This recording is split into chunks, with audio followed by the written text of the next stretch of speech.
I'm actually on my way back down south from a quick trip up to Indiana to drop my daughter off, who's an incoming freshman at Purdue. That is awesome. Yeah. Nice. So we're empty nesters now, guys. Yeah, my last one is starting in University of Alabama. I'll be moving her on the 15th, so 5 days from now. I want to welcome everybody that's joining us. We're going to have a great show today. I'm really excited about it. Ooh, I just got a text from Tim Walls. He's been texting me quite a bit. Kamala too. I don't know about you guys, but they've been pretty active on my phone. How have you been, Phil? How was your week? Phil from Phantom Restoration on IG. He's our professional in the house. How's your week been, man? I'm going to say hectic on one end and incredible on the other end. So life's really been on a roller coaster this week. Glad to hear it. You sound a little bit reserved, a little chill. There's like a chill vibe in your voice. Yeah. You know what? Just to be candid, I'm not the kind of person to speak about this, but like as a single guy living in New York, I'm kind of cloud nining right now. I don't know. I met some girl last week. It seemed to go well enough where if you know me, I would never say this, but I was like, I'm probably gonna marry this girl. So like, wow, cool. So I have a lot of other stuff going on in my life. It's very hectic. You heard it here first, folks. Incredibly behind on, but hey, he just said it on YouTube. If she ever comes back and watches this video, you're done for. Well, there for the record. Hey, I think everyone likes the attention of someone they're attracted to, and especially that new energy, that vibe you get in a new relationship. It's wonderful. So I'm happy to hear that, Phil. That's awesome. Congratulations. We'll stay tuned for more info. Me too. I'm just on the sidelines, so we'll see. And Captain Larry, Flying L Comics, yes, sir. On IG, and of course here on YouTube, and as we said, simulcasting on our two channels this time. We finally figured that out, us boomers. Yeah, yes. You are obviously not at home. It says here, parenthetically, Germany. How are you? How's your week been? I am good. I just woke up about a half hour ago for the show and woke everybody else in the house up, which was not really good. And we're talking about people we love and care about very much. And right now, I don't think she cares very much. It's just go down the stairs and take care of your show.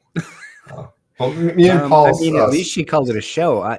My family still says, "Do you do like a podcast or something?" Oh yeah. Yes, I'm podcasting in my. Well, at least this time I'm not podcasting from my mother's basement. So the hotel is a step up from that. Anyway, like I said, we had a great show, and I'm super excited. Looks like we've already got a bunch of folks congregated. Let's just say hi. Shelby of Shelby's Comics, a fellow Texan, Houstonite, is here. AG is here. Welcome. Peter Lachey, the professor, he's in the house. Ben Stewart, Hugo Danner, my buddy Mike. Vinny Boom. Jason Pinkney, hello. David the Starman says, gentlemen, good evening. JXP75, I wonder what that is a code for. Welcome to the channel and the show. Peter says, I raised cats. That might be in reference to the text I've been getting. Don Carter, good evening to you as well. And Ben says, congrats. I'm sure that means on being an empty nester or getting my daughter off to Purdue, I suppose. Don't say congrats until we finish paying for all of the worst work. You have more room to put comics now. Right.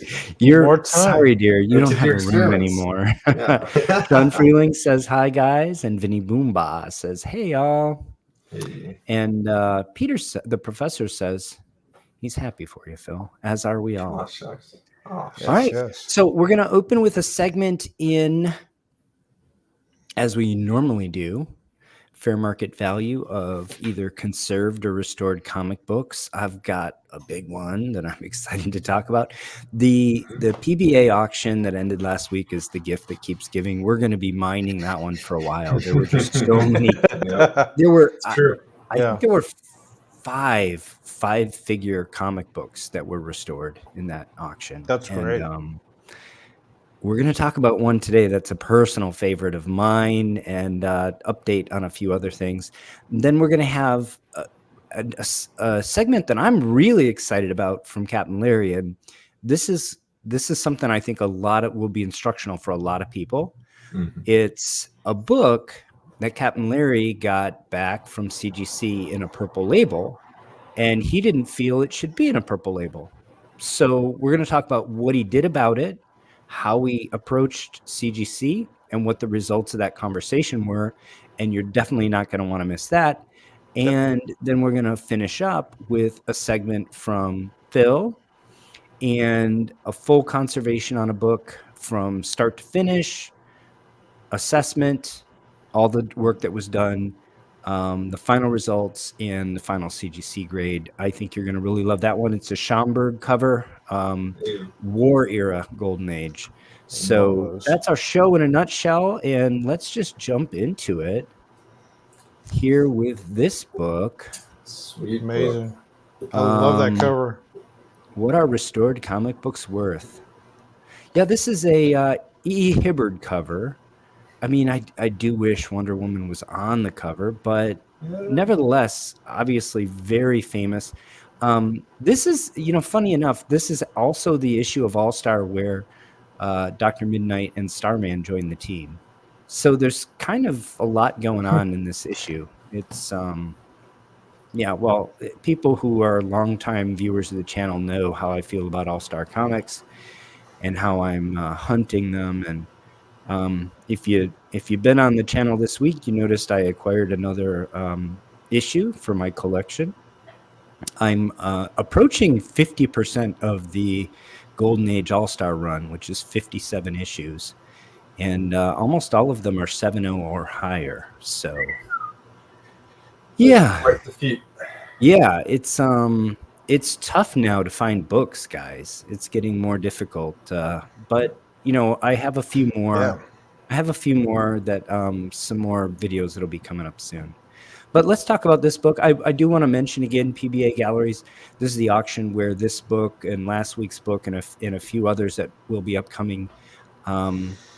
Really, they run some really cool focused auctions, and everybody should check them out. Obviously, not an endorsement. Ivan Briggs is the comic curator there, but I've interacted with him a little bit. But obviously, this is not an endorsement insofar as, although I did win a book in this auction, I think it's really interesting, the collections he curates. So worth checking out, especially if you're into Golden Age. So we mentioned these 3 books last week, and these are the books that are fewer than 50, and they're mega keys, and they happen to have their first appearance on the cover, and that set them apart from the rest of the books of the Golden Age. And I just wanted to review this because we talked about how few copies there are of All-American 16, and it's just below Detect 27, and both of them are below Action 1. But I mentioned that there was going to be a new Tech 27 added to the census, and in fact there was. So there is today 1 copy more Tech 27 in the census than there was last week, 1 week ago when we spoke. And it's this literal garage yard sale find, insane. And unfortunately, although this submission was handled by Heritage and they called it a complete book when they subbed it, unfortunately, it was a split cover, and it turns out the rear cover was not the correct one for this book. Oh, no. So it got the 0.5. I think this book here, it is going to auction, and I'm sure we'll talk about it because it's going to be a big deal. But here's an opportunity for somebody to marry this front cover with a correct back cover That's what's going to and happen. get a conserved grade and get a big bump on this book. I have a feeling we're going to see this book. Well, depending on who buys it, due to sometimes people wanting to keep things behind closed doors. We might see it posted on Instagram from our good friend Kenny Sanderson. It's possible. Very possible. Also, I'll say almost certainly this book's going to break a record for a 0.5. Certainly. It's going to break a new record because somebody's going to see the potential of what can be done with this book. I don't know, I didn't pour over the grader's notes, but I think you're looking at a 3 or a 4 conserved here. Yeah. And the value of a 3 or 4 conserved is quite a bit more than the fair market value of a sort of quote unquote normal 0.5. So I think this is going to break records for 0.5. So anyway, the real question. Can't wait to see that. That I just thought of the as you mentioned too, the idea of marrying a back cover makes the most sense. But in there lies, I'm curious what other books have the same back cover, if any, with the same ads, or like the likelihood that is, because I'm sure that will have some impact on the final hammer on this. Yeah, that's some research that you'd have to know, right? I mean, and that's your bailiwick. That's something you've had to deal with quite a few times when you have a client with a book that doesn't have the right correct back cover, and you want to go find the pre-hero more fun or one of the other DC books that doesn't have nearly as much value as these big early pre-war superhero books. So I am in that boat with a particular book right now. I have the wrong back cover on a Superman book, and I'm gonna go on a hunt for the correct back cover for something that probably doesn't have much value from that same year. Yeah. Can I add a quick, just a related? We can talk about this book as you want to. I don't want to. Well, so I'm in no hurry. It's in related to key books like this that oftentimes when they're found, even like this, I mean, they're missing the back cover or something. It's like you would almost presume that to be the case because it still shouldn't even exist. It's got brittle pages, And so, not to throw my old one of my old employers under the bus here, but I'll never forget when I worked at Comic Connect. This and this would have been over 10 years ago now. This guy came in to sell some books, one of which was a Marvel Comics 1, and they were raw. They were beautiful copies. And my boss, Vinny, was looking at them, and he called down his partner, came down. They looked incredible. They gave the guy a cash advance on the group, including a hefty price for the Marvel 1 because they thought it was like a fine or better. So they sent it to CGC. The book came back with a married photocopy of the back cover. That looked so good and so convincing, even through the slab. Once you could see it back, it was convincing. But it just goes to show like you really have to be diligent, especially on a book like this, for all those little things, because and I disparaged Heritage a little bit here when I said, despite it being handled by Heritage and they're assessing it, they didn't catch the fact that this was the wrong back cover, right? What that speaks to isn't that Heritage is, garbage or whatever. I mean, they're a fine institution. In fact, I'm looking forward to being up there again for the Collectors Summit. Yeah, me too. And they were great hosts last year. I tagged them in everything I did for that whole week that I was there, a couple days. However, this speaks to how rare these books are, that even the folks who specialize in handling this kind of material just don't see them very often. And it's easy to miss something like the incorrect back cover. So yeah, I think huge potential here. Looking forward to it. And by Vinny, did you mean Vinny Boomba, who's here in the live chat? No, Zerzola. Different. Unless that is the same. Yeah. Different Vinny. Okay. Yeah. So we're going to talk about a book in this next tier. And I bring this up again, the books that are the big keys that have fewer than 50, and this sort of next tier where they're big keys, but they have like greater than 150 in the census. It's a whole different animal entirely. That supply demand curve is really steep in this area. So for context, All-Star Comics number 8, December, January 1941-42, very early war book. As a matter of fact, it was wartime, but specifically when this book was written, because it is written quite a bit before it gets put on the newsstands. Whether or not we were actually in the war, I'm not sure. There were definitely a lot of folks thinking that we were going to be involved in the war. Wonder Woman's, it's obviously her first appearance in Origin. She is effectively the answer to World War II. So it's on everybody's mind. Median grade 4.0, exactly 150 universal copies in the census, one signature, which is bananas to me. It is a lowly 1.5, I believe. And then 52 restored copies, 7 qualified, 1 conserved.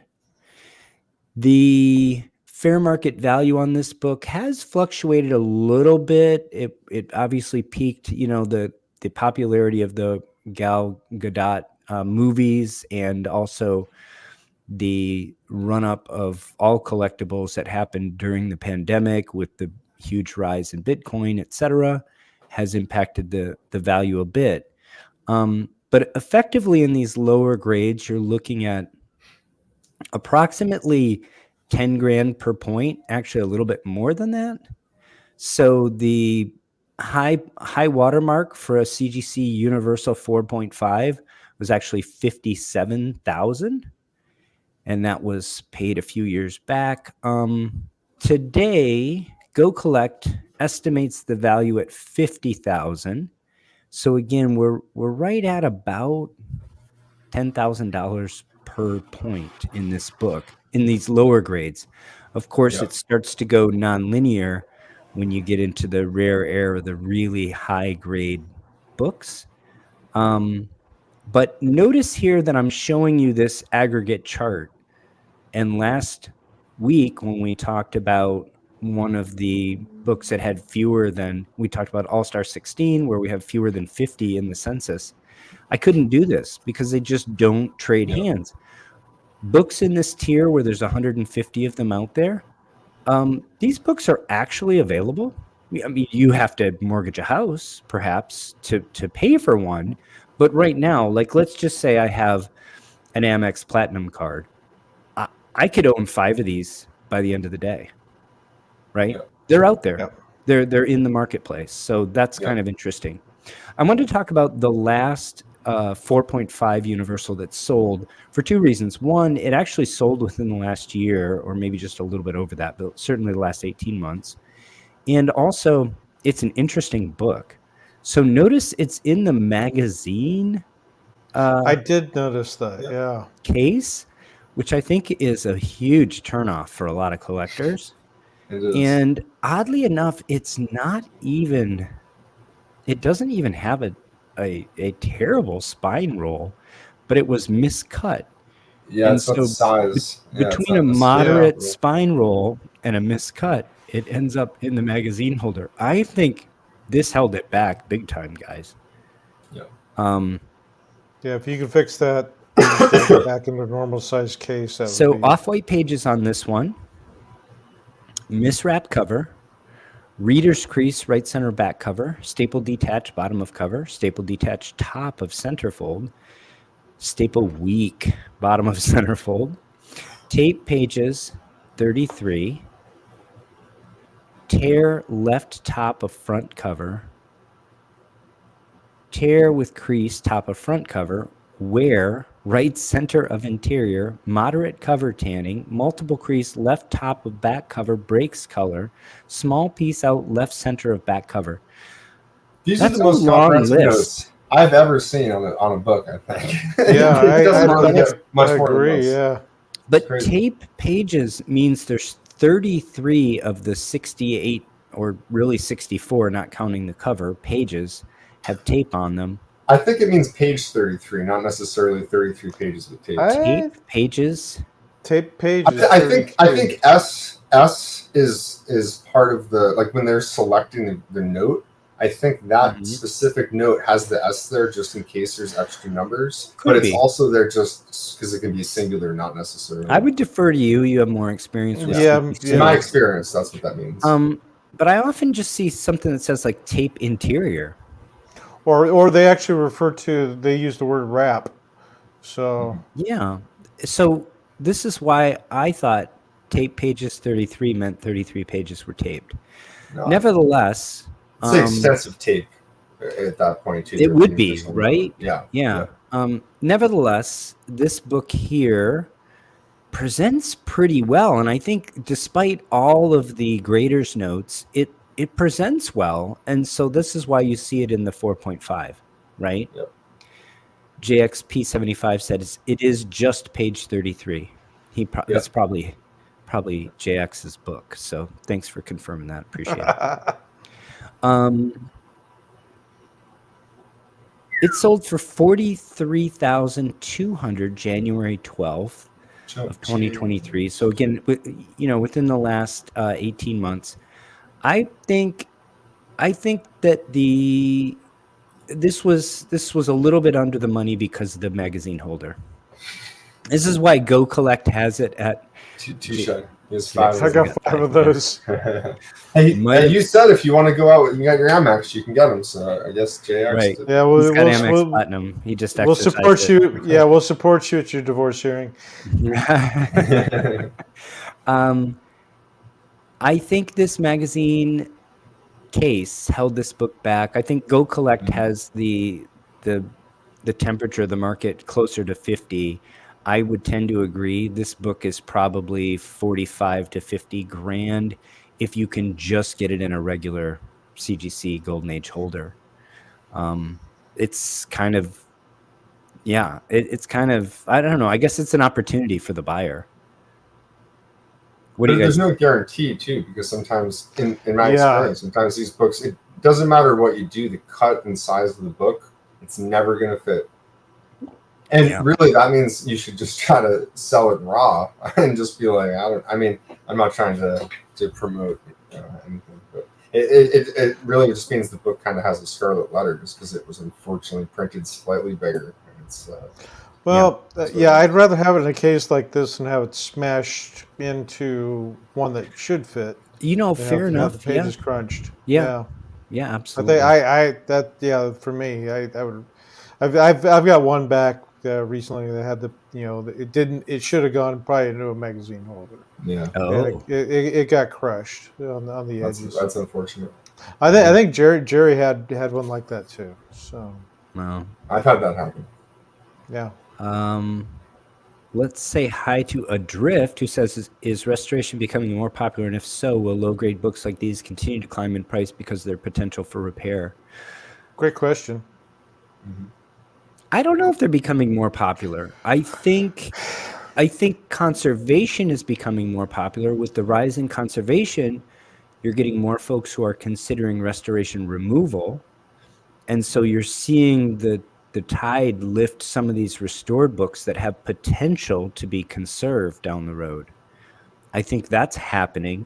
Whether or not there's also a improvement in the view of restored books for their own right, I'm not sure. I think in the realm that we often discuss here, which is a lot of really rare Golden Age books, Golden Age collectors, I'm sure, prefer universal grade, but will often settle for and be thrilled with a restored book on account of, if you don't buy a restored book, you may never own that book.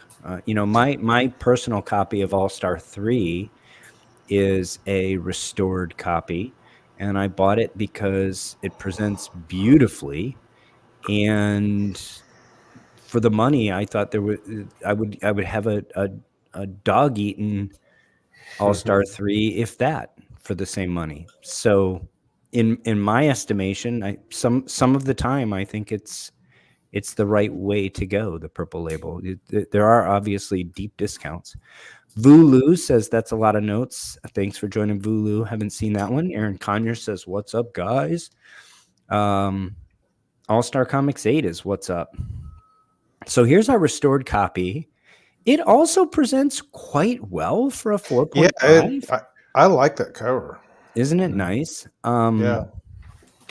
Definitely vibrant inks. The back is a little bit has a little bit of damage, but most of the time you're looking at the front.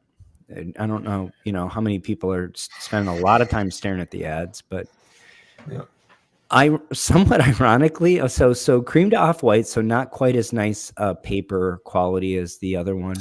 Restoration includes small amount of color touch on cover, tear seals to cover reinforced. And this is, of course, from the DC Universe collection that I mentioned that Ivan Briggs curated for PBA Galleries. Greater notes include creasing to cover, interior spine reinforced, moderate spine stress lines to cover, small amount of color touch on left center front cover, tear seals, top back cover, C1. Fewer greater notes than the Universal 4.5 by quite a bit, actually. Yeah. Which is interesting. We normally see the other way around. Restored books ordinarily have many more greater notes than Universal books, but in this instance, this particular book, so in Universal, we would be looking at 45,000, I think, 50,000, 43 something was the last sale, but again, I think it was held back by the non-normal holder. So what do you guys think of 20 grand for this book? This was the hammer, including the buyer's premium. The low end of Ivan's estimate, by the way. This was the opening bid. It got an opening bid. It got no more bids, and they went ahead and they hammered it sold. Well, they kind of had to. I mean, and to be fair, and maybe it's just my ignorance, but PBA auctions, not a lot of many people knew about it, including myself. And so you had probably a limited amount of bidders, especially that can play in the big boy book category. So, hard to say. It is difficult to say. I think this was a fair price for this book. I think it's not a great candidate for restoration removal necessarily. No, I think you leave it the way it is, and you enjoy it for what it is. Right? It is C1. Yeah, it was a C1. I'm not saying you couldn't. It's close, I think, Phil, in my estimation, because if you think about it, even if you mangled this book,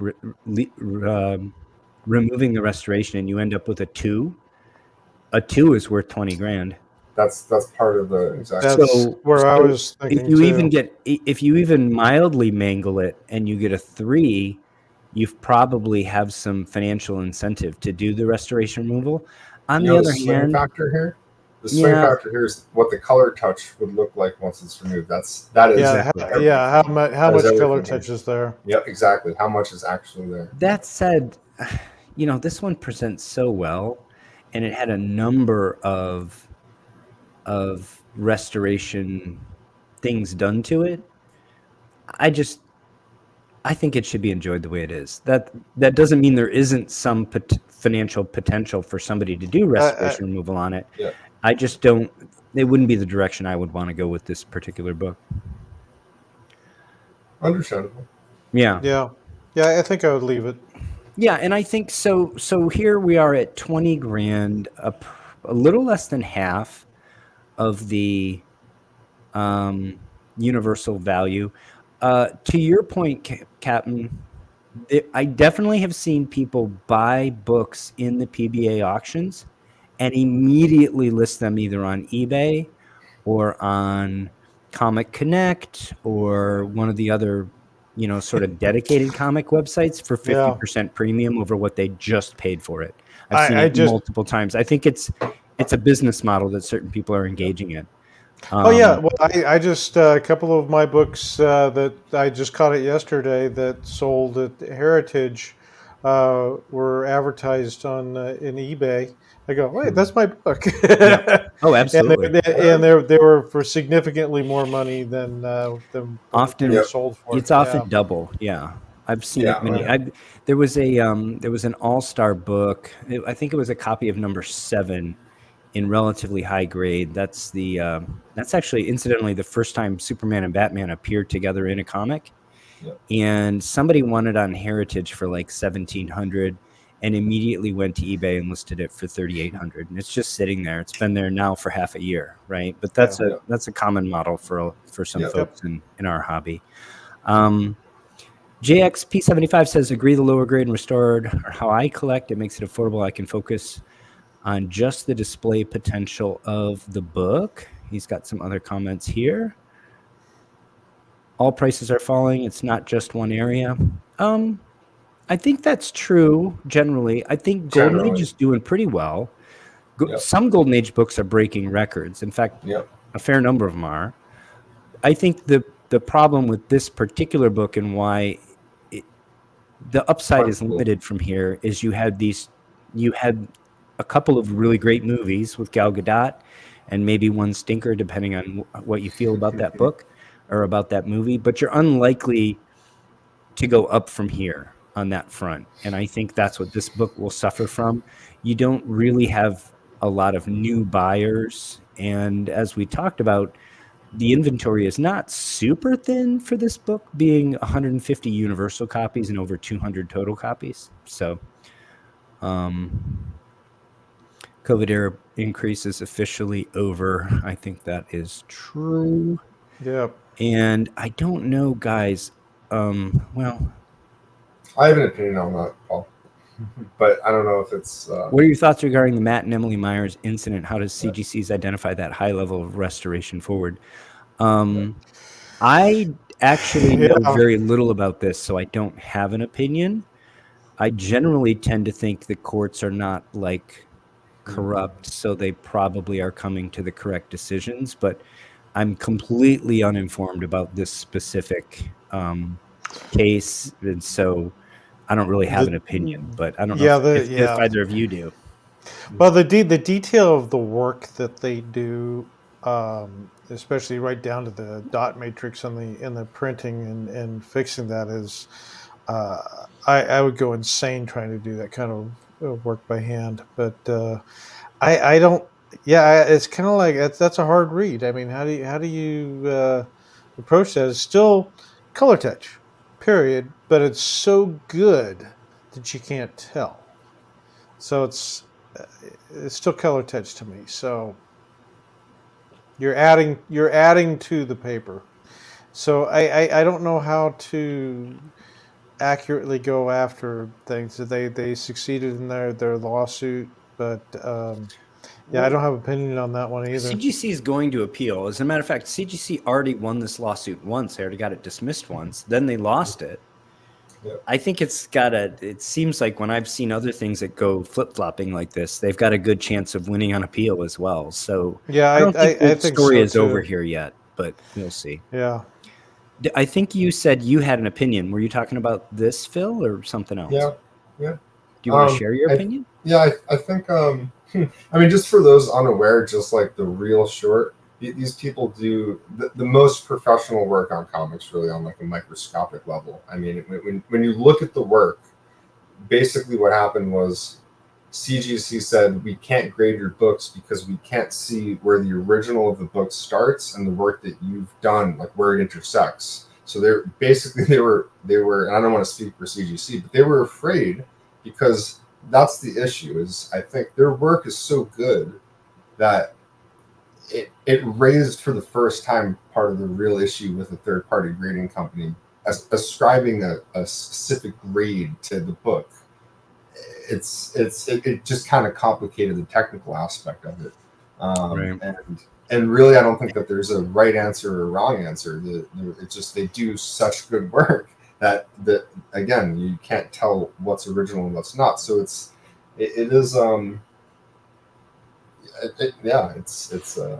and I think right. And I think where the lawsuit had merit is that CGC has several conflicts of interest. And now I deal in professional world where we deal with conflict of interest regularly. And the big thing about conflict of interest is that it's disclosed. And CGC's conflicts are all disclosed. And toward that end, I think, reasonable people can manage it. On the other hand, the fact that CGC has basically a cleaning, pressing, restoration shop in-house, and they grade, and they're in competition with other restoration shops, there is a potential, there's a conflict of interest there. There's a potential that they would grade work from their restoration shop higher or grade work from another restoration shop lower so that they could drive more work to themselves. Now, I'm not suggesting by any means that they do that at all. And I do believe that they're moral people and that they have safeguards in place to make that less likely. However, that's always a possibility. And that's why there's an inherent conflict of interest. I actually think this was at the end of the day, how this case got reincarnated and how they won over CGC was this conflict of interest. But again, it'll be appealed. We'll see how it goes. Shelby says, I have not been able to find Matt's comments on the forum that started the lawsuit. They were archived. There was some statements from CGC, and they basically said, we're going to leave them public. But then they said, we're going to close the thread and lock it because people were just going on there and just, piling on. Yeah, at a certain point, you got to stop it. JX says CGC is a scam. They are nice cases, though. That's an opinion. We'll see what CGC's next version of the cases look like. Mike says, do you need ASC 138? Rather, 38. So I get these questions fairly regularly. For those of you that are interested, my collection is public and it is posted in the CGC registry. So all you need to do is go to the CGC registry, and you don't even need a CGC account to look for it. Look for All-Star Comics, the Golden Age run, and you'll see Dr. Paul's collection, and you will know exactly what my collection is at any given moment. So thank you for asking. And if you do have a book in the 7.0 or greater range that I'm missing and you want to reach out, I'd love to hear from you. Adrift says, PSA is coming into the grading scene. I wonder if they'll keep CGC's color coding concept, restoration, and conservation. I think there's a lot of momentum for it, so it would make some sense. I don't think CGC can really own those colors. It seems like CBCS has kind of used similar color scheme, but we'll see. Well, if they go with what they do in their card grading, I would expect the same thing. I have two other points of interest here and then a summary. In terms of our estimating the values here, so if these books sell in Universal at about 10 grand per point, that means Universal 4.0 is worth about 40 grand. In Restored, they're worth about half that. This one might be a little bit under the money in terms C2. Of this is offered right now at 17.5. Good point. It's C2. This is offered right now on eBay, and this is offered right now on eBay, and they both basically fall right in this range. So again, think about this book in Universal being worth approximately $60,000, and I think that's what people did. Yeah, and in Restored grade, approximately half that. Incidentally, this book in the registry is worth a lot more points because as you get into this sort of mid-grade area, you're getting a lot more points per your dollar. Of course, you have to spend a lot more bucks, right? This, again, I guess this isn't quite a down payment on a house anymore because houses have gone up quite a bit in the last decade. But 10 years ago, this would have been a down payment on a house. Now it's a down payment on a new car. It is, yeah, or a very nice used car. So, All-Star Comics, I use the last sale here. You could also use the 50,000 estimate from Go Collect. You're going to be somewhere in the 40 to 46% for the Restored book. One of the things I wanted to comment on here is there's a big difference, and I mentioned it at the top of this segment. There's a big difference between those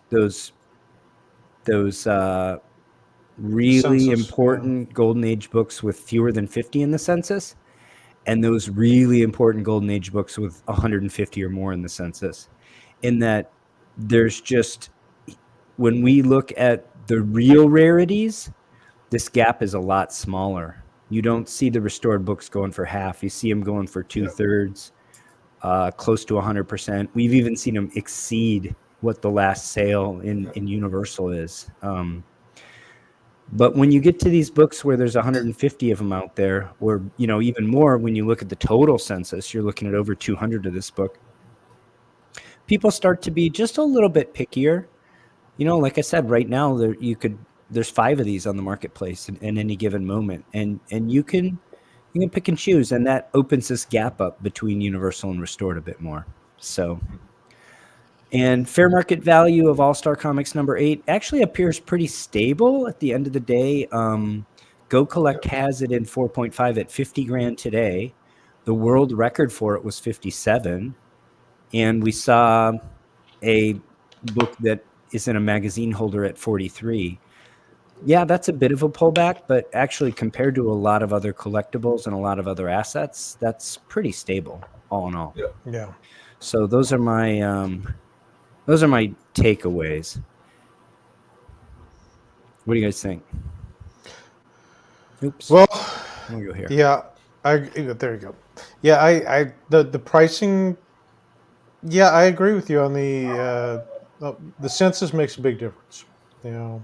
Even on these big boy books that really have significant historical value in the comic market. So yeah, I love it. I mean, honestly, it's Right. funny. Just as a standard Golden Age book with the masthead, I just love seeing the masthead in the book. It's like, I know it's the Wonder Woman, but I'm just like, but man, it just screams gold. I love it. I love everything. I do too. Well, I would have that book in any grade, in any slab, in any designation. I would be happy to own that book. If you read the origin story of, like, for example, Superman, Batman, Wonder Woman, throw Green Lantern in there, throw the Flash in there. Golden Age, I'm talking about. The Wonder Woman origin story is head and shoulders above the rest of them. Yep. It is so much better written, better conceived, better executed. To me, it's where it's at. So that's one of the reasons I really like Sensation 1, which has her on the cover and has a retelling and a slightly retooled and expanded origin for her, which is really where it's at. Anyway, that's the segment. Hope everyone enjoyed that. No, that was great. Thank you. We're going to talk now about something that, again, I think people will be very interested in. I'm super interested in. I got to see some of this happen in real time because Larry reached out to us when this happened and solicited some input. And I'm excited, though, to hear your full sort of reckoning and see the final result. So why don't you set this up for us, Larry? Yeah, when I originally got the book, and unfortunately, this is one of those books that I worked on off camera, so I don't have a lot of detail for it. But it, had a dirty front cover, and I clearly cleaned it. A lot of handling, but I sent it in, and it came back like this with the purple label, but significantly underneath the 5.0, it said A1, which should throw it into the category of conserved.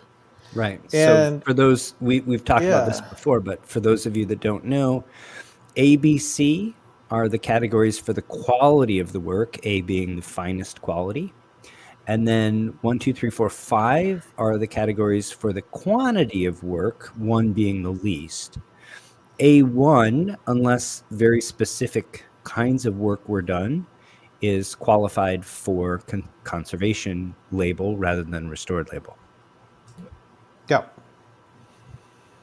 So I sat on this thing, And I set it down, and you walk into the room, you see it there in the corner, and it's just kind of it aggravated it to me, and for those of you at home, obviously, Paul and Phil and we talk regularly during the week, and I wanted their opinion on it, and they said they're in agreement.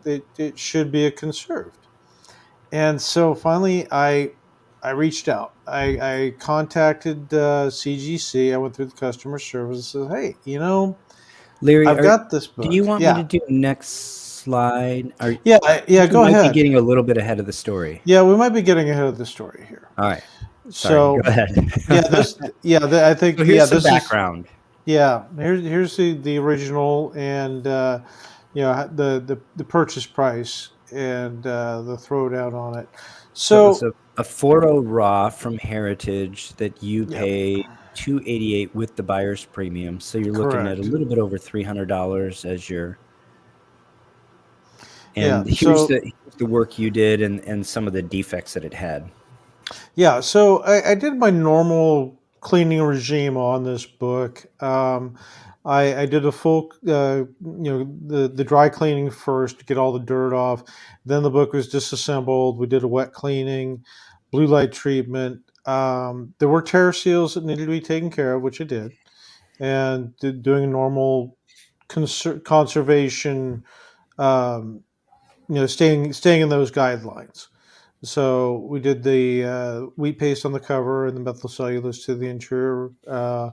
Rolled the new spine onto it and submitted it for the grade.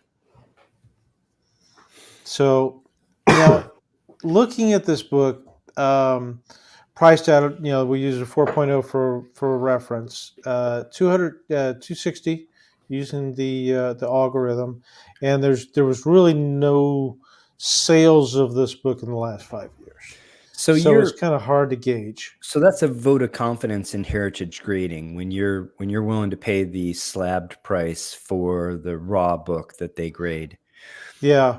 I feel the same way, by the way. One of the shops that I feel very confident buying from is Lone Star Comics, which goes by my comic shop now. Yeah.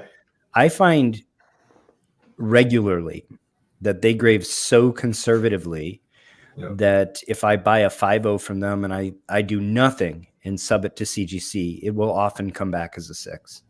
Yeah. And so I think Heritage is a place you can buy confidently from. Yep. So looking at the basically the sales history for the restored versions of this, 5.5, with 5.0, we had to kind of take a stab at it and what it might actually be worth, but it was really hard with the there's just so few of them at this level. So 23, 24, there was a couple of sales in there. So I just kind of used our conversion of what a purple label would be versus the universal, and these are the numbers that came up, someplace around 90 to 130. So I lost at least half value of what I paid for the book, and plus all the work that went into it. And so it was purple label. Yeah, and that was a real poke in the eye for me, and that just aggravated me. You're welcome for all the work you did, right? Yeah, all the work you did. It looks great. Yeah, we're just gonna give you a surprise, but not a good surprise. Yeah, and it's just like there was a few choice words that were used when I saw it. But, I'm sure I used some of those myself. With us, he was a total gentleman. I didn't hear any of those. Yes. So this is what it looked like. So there it is, right there. Slide A1, white pages. And just for folks at home, you're not going to find white pages on many of these EC books. And so restoration include cover and interior reinforced, cover cleaned, interior lightened. That's it. So now, nothing all of in those there. Techniques are allowed in conservation. And A1 is allowed in conservation. In fact, for conservation, it's a requirement. It needs to be A1. Yeah. So way to put it. Yeah, and so like I said right there in the notes, I contacted the customer service and expressed my displeasure at the grade, and I was told to resubmit the book. Just submit it again. So I sent it in back in its case, and if they disagreed with my assessment, they would send it right back in the same label and charge me for basically a second grading. And if they agreed with me, they would go ahead and make the correction and send it back from me to me for no charge. That was an So excellent point, and the last sentence there is awesome because in my yeah, experience, CGC has a 100% track record in doing this.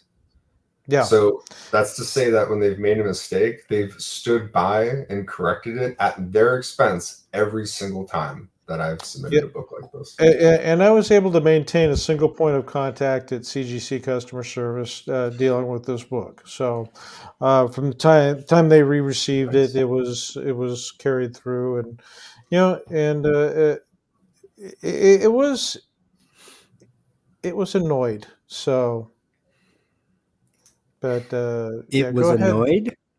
Well, it annoyed me. So It annoyed you. Okay, it was annoying. Yeah, It's it was annoying. It's Sorry. early in the morning. I just got a text message at the same time. So yeah, Adrift, it was a bit thank you for annoying. joining us, Adrift, by the way. What do you think was the determining factor in the initial assessment, interior lightning? We speculated on this a little bit, and it's either that or cover cleaned, but both are allowed in conservation. So yeah, that's why we encourage Larry to resubmit this. Yeah. But I would guess cover cleaned more than interior lightened, but could be either.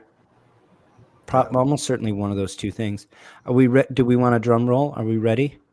Roll it.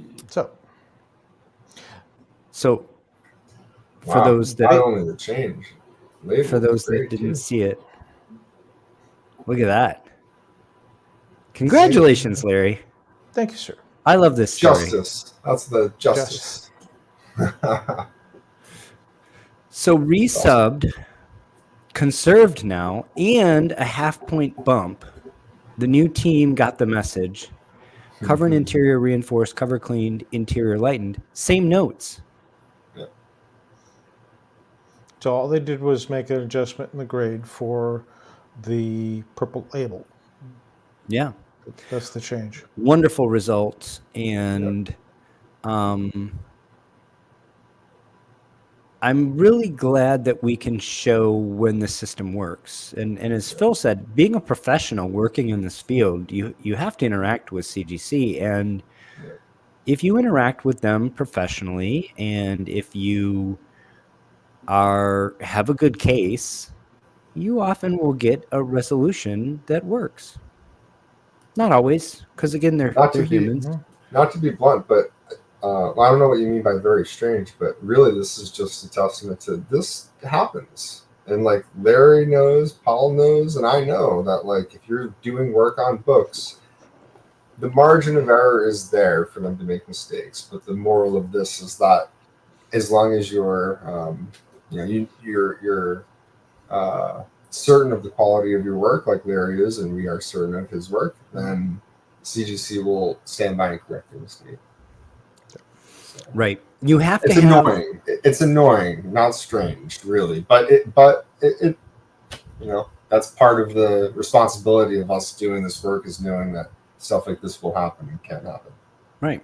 You have to have a very good argument. You have to be able to articulate it well and professionally. And if you do that, you will often get a good result, even if it takes 2 times. Now, sometimes you think you have a good argument and you start talking to CGC and find out maybe it wasn't as good an argument as you thought. But those are also learning experiences. So I really appreciate you sharing this with us, Captain. Yeah. And I think it's a phenomenal result. Yeah. And I think it's kick-ass book too. Really, the cover's awesome. I love it. It's. I mean, this label is cover, just so much nicer to look at. For one, 5.5 is a very significant bump from the 4.0 that it started at. White pages is wonderful. And the total notes here say cover and centerfold reinforced, cover cleaned, interior lightened, light staining to cover, moderate creasing to cover, very light soiling on cover, very light tears to cover. Beautiful work, as we've come to expect from you. But also, where does this put you financially? You went from losing half your equity in the book to losing a little bit more. So, overall, it came in equity-wise. These books are also hard to gauge, but I would still say I came in at a loss on this one with the work and everything. Yeah, but it's a labor of love. Yeah, this was not a book that you picked up to flip. This was a book you picked up to improve. Correct. Yeah. Kaylin stopped in. How are you doing, dear? How's your new roommate? That last name. All right. Well, that's the end of that segment. And again, thank you very much for sharing that with us, Larry. And congratulations on that result. That's a wonderful result. And thank you. Regardless of the financial situation there, you improved an important EC pre-code horror book, and you preserved it for generations to come. And I love that about the story.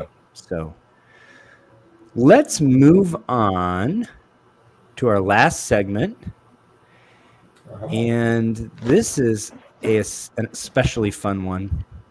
Now, I like to say Neater, but I heard somebody tell me that it's supposed to be Nedor for the publication of the publisher, I should say, of this book. Do you have an opinion, Phil?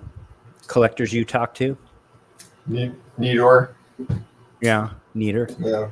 I think Nedor. Yeah. Well, tell us about this book. Yeah, I'll jump in. Yeah, I'm bummed. It looks like maybe the aspect ratio of the photos I sent you are a little off. Is that true?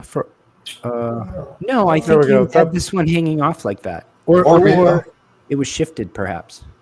Possible. Yeah. I thought you were doing if it's only that one, then you are an artsy fella. We're looking good if it's just that one. So I think so. It's okay then. I think so. Okay, yeah. So this came in. This was in a group of books that came in that I worked on last year. That all had married pieces and parts. Oh. So this, actually, now that I think about it, that was a consideration, I think, for this one. So,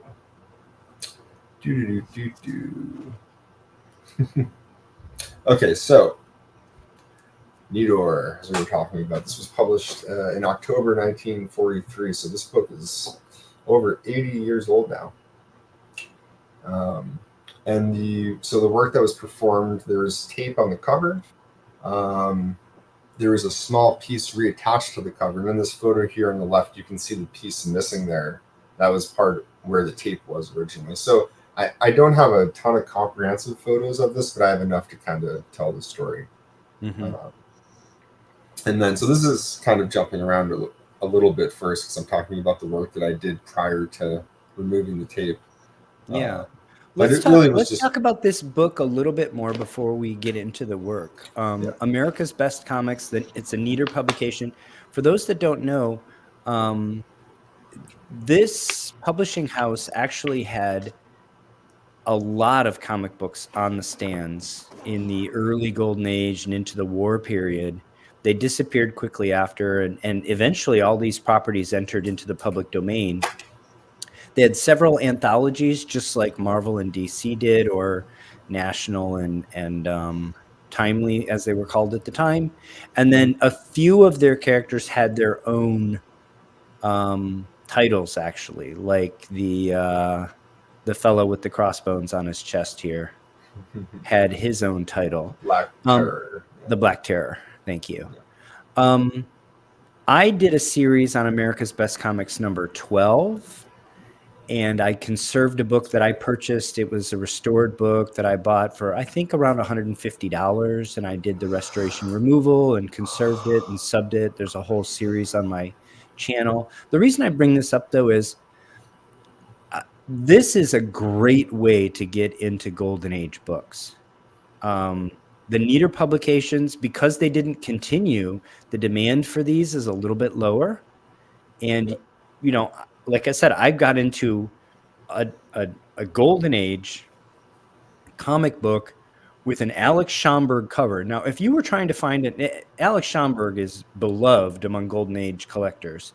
And if you're trying to find a timely Schomburg cover, you're going to pay at least $1,000 a point, period, for any timely book with a Schomburg cover on it. Here, we're talking like $100 a point. And he did a whole bunch of World War II covers for Neater publications. So for those that think, you know, we talk a lot about Golden Age here, and we're all fans of the Golden Age and pre-code horror. But one of the things I want to mention when we do is, you know, we talk about $20,000 comic books and we say, well, that was a good buy or whatever. This is a mortgage or a down payment on a house. But I want you to know that if you are interested in this kind of stuff, you can get started for modest investments. And this is a great place to do it. Any of these Neater publications, and they are well done, and they have some of the best artists in the industry were working for them. I don't think the quality across the board is quite as high as National, but certainly there are high points. And so for those of you interested in Golden Age but on a budget, go check them out for sure. Sorry for the PSA and the side story, but I'm just a huge fan of these for entry level. I was about to say, it's because you're a fan. entry level Golden Age, it does not, in my opinion, does not get better than the Neater publications. I think like this cover especially, I mean, really kind of up until recently, because these books are scarce enough that a cover like this really was far more affordable. It's a little more expensive now than it was. They are, these are starting to get noticed. Yeah, these are starting compared to like a timely. It's still much more affordable to get a cover like this where you see. Well, hold on, I'll bump to the next slide just to show. Hold on, actually, I'm going to go to. Sorry, just to jump around. I just want to just look at the left, just so you can see just the full. But I mean, look at this cover. To me, this is such a historically important time, and just come on, you got Mussolini under the desk. The suggestiveness here is off the charts. I mean, really, this is a crazy cover. It has so much going on. When I saw my client sell this and the price, really, I was like, if I had money, I would just buy this because I think it's great. Yeah. Sorry. Another thing is the Neater publications were really pushing the war effort. And you see, if you go back to that image for just a moment, there are folks that you know will talk about the caricature and the racism involved, especially with the presentation of the Japanese in these books. And all that's true.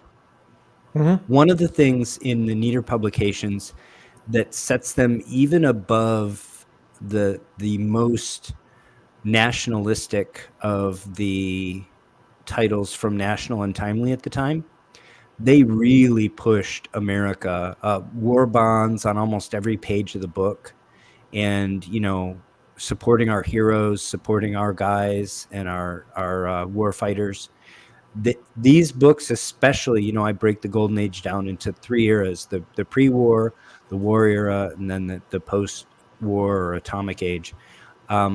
Especially during this war period, they were pushing this propaganda and the nationalisms so hard that, you know, many will actually call this, you know, jingoistic. And I think there's a reasonable argument to be made there. From my perspective as a collector, it makes them all the more interesting because they are the extreme of what was being presented. And, you know, that's something of interest in and of itself. Yeah. So if you look at the left photo too, this is the best photo that I have of the book before I removed the tape. and it's definitely hard to make out, but you never know when you're going into tape removal how successful you're going to get it off without removing color. So I was optimistic here. There was tape at the very top of the spine. There were several pieces right at the center of the spine, including a piece that was reattaching the whole cover and the piece that initially got detached right over kind of the Black Terror shoulder there. And then more at the bottom. And then you'll see on the back cover photo later, there's more tape. You can see that was apparent there. So from that, when you look at this photo here, you can see that backing board there that I was using, all those little tiny specks is the actual adhesive that I scraped off of the cover once I removed the carrier, the plastic part that you also see stuck to the paper there. So it looks dirty. That's what it looks like after you've scraped, tape off of an old comic book. That's the glory right there. For those of you interested, I have some how-tos on the channel that are pretty easy to find on the tape removal, but it is tedious and it's absolutely necessary because tape just absolutely destroys these books. This looks very similar to the condition my America's Best Comics 12 was in, except it was glue, not tape, holding it together. So you can see here, now this is where, this is surgery, tape removal surgery. And it is especially surgery when you have a small piece that you can see here. I'm holding it with my tweezers. Like, that's a small piece that was reattached. So I had to remove the tape and scrape away the adhesive from this too without causing extra damage, which sometimes things can happen because this is thin old paper. It's very unforgiving. And then I have a zoom in there that you can kind of see. I just want to highlight just to see it there. If you see there's color loss at the front cover area, just to the left of the Black Terror's face. I just want to make note on that because it's funny. I forgot until we're showing this now. This book originally came to me in a 0.5 universal grade holder, missing the centerfold. And my client found a coverless copy that was complete. So this is actually the merging of those two copies. So I just want to make a note, right? So that little piece of color that's missing there, if you look at the image, it's like a little vial or something, like up right behind his shoulder. There's strips. There's a white and then blue and then white. Well, on the complete coverless copy, there was the only remnant of the cover from that copy still there, and it was a piece of cover that had that blue strip that was underneath the staple. So get a load of this, right? So this is the kind of stuff the staple preserved a little piece of the cover on this coverless copy.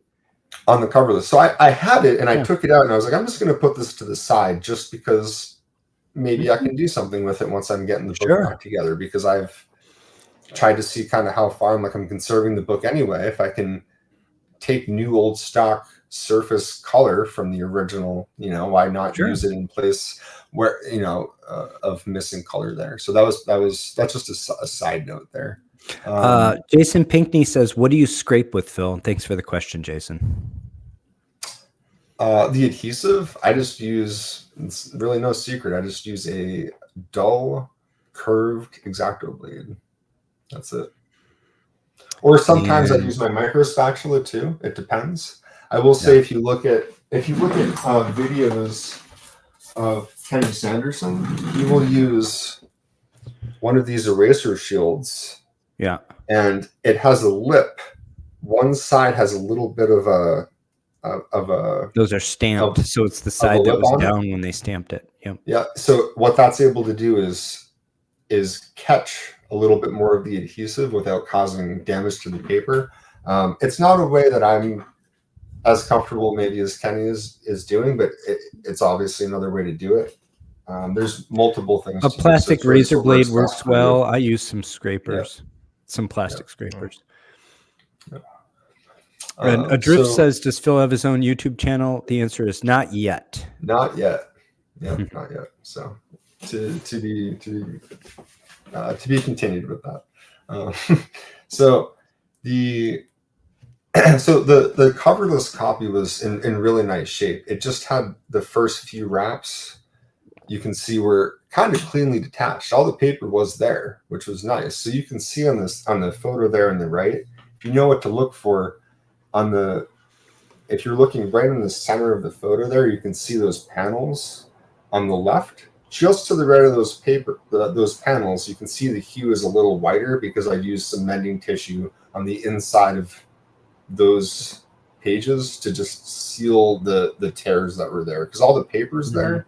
And this was so it was a very acceptable way to classically conserve the paper without having to leaf cast or something. Sure. And then on the right, just to look at first, you can kind of see what that looks like from the other side. So if you know what to look for too, this is a good way to kind of ID books that have work done to them. If you're looking at a book like that and you're like, wow, this cover is everything. It feels great in hand. It looks flush. It's strong. But then you look and you say, but it looks like tears. From the face side, you can still see them. They're not totally masked. Look in the inside, and if you see corresponding mending tissue, that sometimes can be hard to see, but you can get your black light out and put it up and look. That you can still. We're not trying to hide anything. We're just trying to conserve the book. That's one of the really important parts of conservation. It's disclosure. Just like we talked about conflict of interest, disclosure. Disclosure is important, people. Yeah. On the left there, it's more apparent too in that photo there. You can just see I have an included photo. Once the book was reassembled and pressed with that piece reattached. So it looks to me like these pages did not go through a full aqueous deacidification bath. Nope. This work was done dry, essentially. Correct. You did probably a solvent bath on the cover to help with the tape removal. Correct. But it was not aqueous. Correct. Yeah, and in my experience, I would say aqueous baths are asked for in only rare instances. From your clientele. When you say asked for, you mean your clientele is looking for. We've discussed this on the channel before. I think that books should be interiors should be deacidified and cleaned, but I understand that I'm sympathetic to a lot of clients. One from a cost benefit analysis, but really it's more they have to kind of have the book reversible because to prospective buyers that aren't necessarily okay with clean pages at this point, it makes the book more have a greater appeal. Yeah. Whereas Larry and I, almost anything on our channel is full aqueous bath. But we're not professionals. We don't have to do this for a living. We can waste our time with our hobbies and just have fun. And if we lose a little bit of money on a book, that's okay too. As long as we enjoyed the process and learned something and saved a book.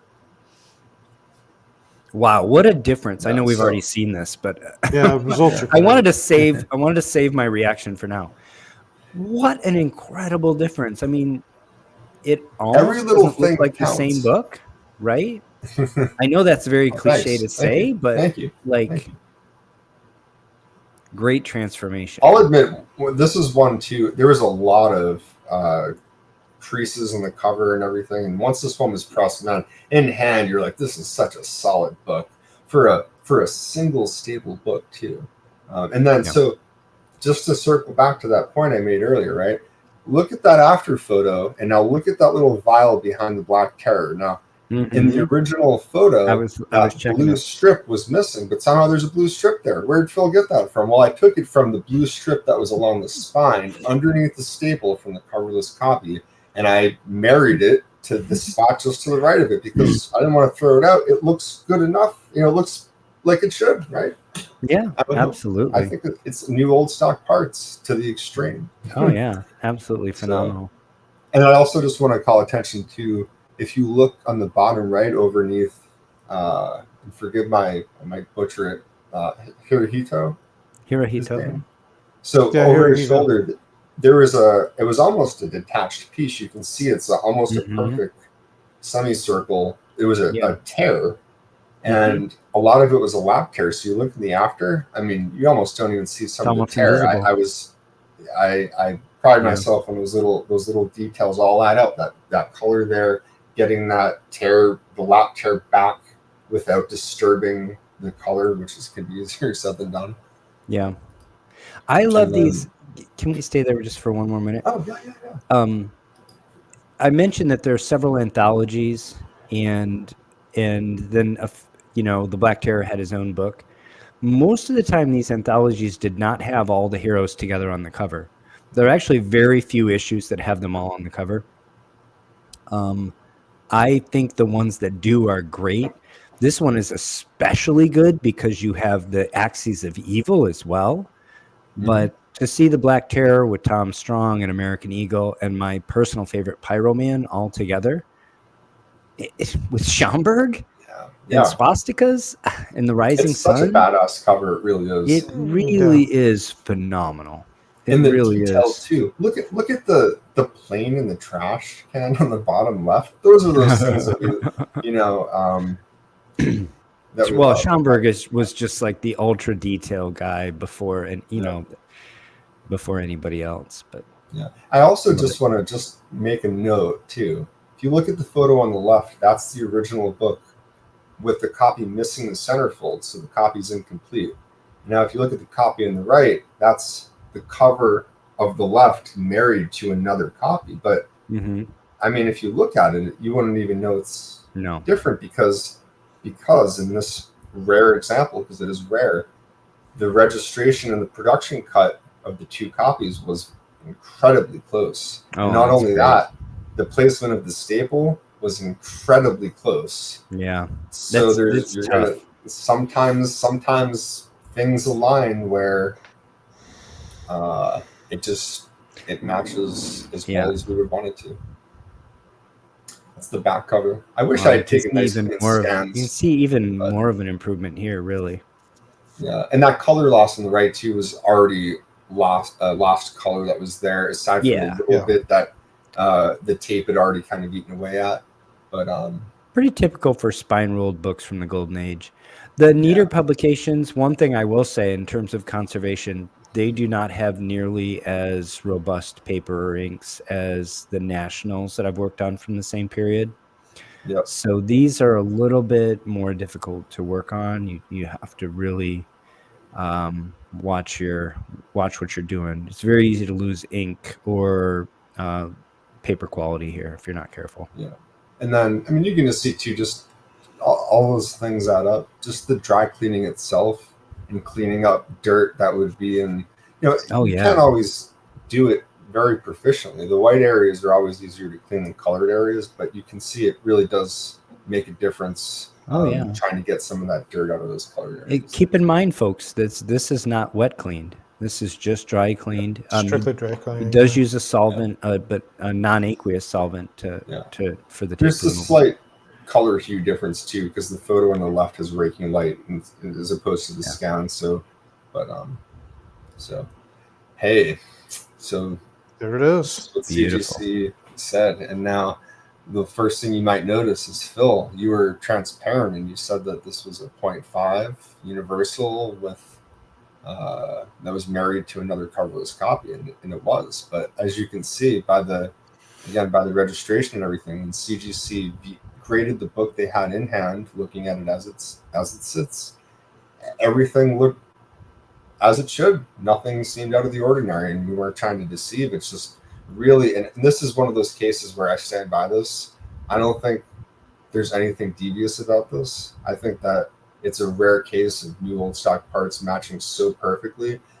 While we know the provenance of these being two different copies exists, this is the provenance now, and it's acceptable to me. Maybe I'm wrong, but that's my opinion as it stands right now.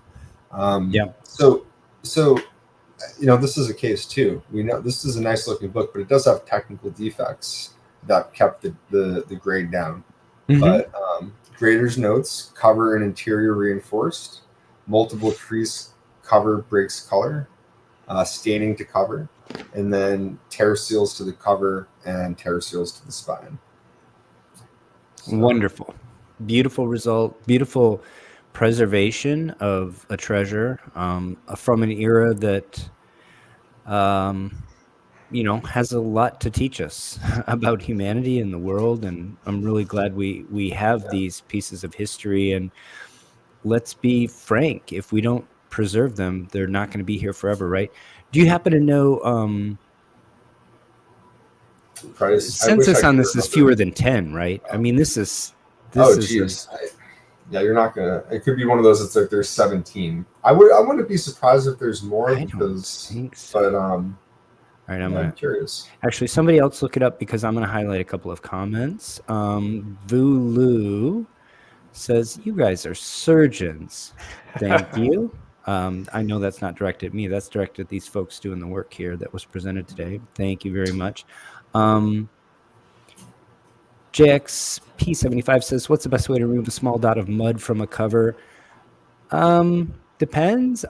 I'll say one thing to try is a damp cotton round, very gently. But it depends a lot on the paper and just how kind of wet the mud is and stuff like that. But I would start with that.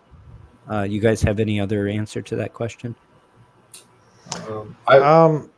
Yeah. No, I was going to say I'd take it and start, do the same thing. Just roll it with a Q-tip and see if anything comes up. Just determine that it is honest to goodness mud. Mineral deposits from the mud can contain all sorts of things in there. And just kind of keep working at it, and ultimately, me, I go straight to a wet clean on it. So, be conservative with an approach. One thing you don't want to do is rub like with a cotton round or something, because mud will have abrasives in it, and it's really like scratching the cover with an abrasive. So don't do that. Sandpaper. Yeah.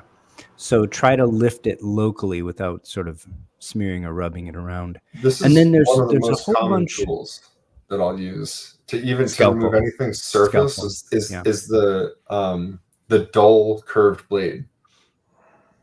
Yeah. It's a versatile. I have a mini chisel, essentially. People that watch, long-standing viewers of my channel will see that I use a mini chisel. And you just get underneath something and pop it off a lot of times. Yeah. And then a bunch of praise. Adrift says amazing. JX says nice work. Hugo Danner says impressive, amazing job. Good. Shelby says great job, Phil. Adrift says, did you reinforce the staples at all? I think the answer is yes. We saw some of that work. And the reference here, it says, in terms of the grader's note, says interior reinforced. That's the reinforcement of the staples on the interior pages. Shelby looked it up. The professor says, nice work, Phil. So much cleaner, seems brighter. Lost in Wallace, thanks for joining us, says 0.5 to 3.0 is a big bump. That's a huge bump. Well done. Yeah. And Shelby says census 32, universal 4 restored. Oh, it's a little higher, but it's still low, really. I mean, come on. Yeah. I was seeing this little note in the bottom, but that's, of course, that note is just for conserved books. So that means there's actually 4 conserved copies in the census, perhaps. Interesting. Yeah. I do like seeing that. We're at that point. The conserved labels have been around 10 years now. So, well, it's like we talked about earlier. I think conserved books are definitely gaining ground or gaining interest in the marketplace.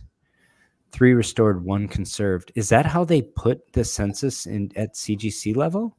Because if you read the bottom of this, it says total graded by CGC in 3.02, in higher grades 2. Are they really combining? They'll lump those. That's interesting. Well, again, amazing result, Phil. Thank you for sharing that with us. Beautiful I really enjoyed that, and it's another book I can't get enough of in terms of just enjoying that cover and enjoying that era of Americana and this hobby that we all enjoy so much. So thanks for sharing that with us. I appreciate it. That was great.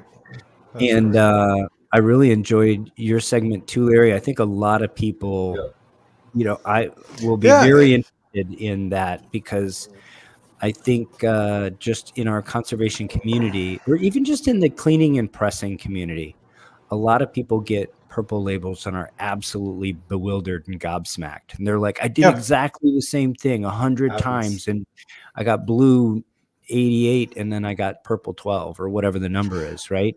And there was no difference, and I'm confused and I'm annoyed. And some of the time you're right, and it shouldn't be purple. Some of the time you did something that triggered purple, and you think you did exactly the same thing 100 times, but in fact, there's a very significant difference, even if you didn't notice it, between what you did, or between maybe you did the same thing, but the book reacted differently.